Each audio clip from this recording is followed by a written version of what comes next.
Tahapan pemilihan kepala daerah Kabupaten Musirawas telah memasuki tahapan penetapan calon kepala daerah yang dilakukan melalui rapat pleno tertutup di Sekretariat Kantor KPU Musirawas. Anggota KPU Musirawas, Divisi Teknis dan Penyelenggaraan, Apandi mengatakan, KPU Musirawas telah menetapkan dua pasangan calon kepala daerah, yakni pasangan calon Ratnawati Mahmud Amin dan Suwarti dengan pasangan calon petahana Hendra Gunawan dan Mulyana.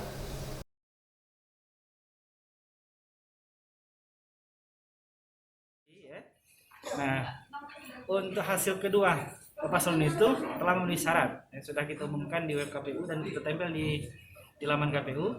Kita ditutup internal kita. Sudah jam 9.45 tadi kita tetapkan.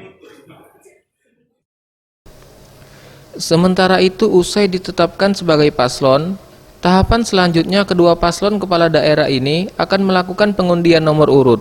Tim Liputan, Sriwijaya TV.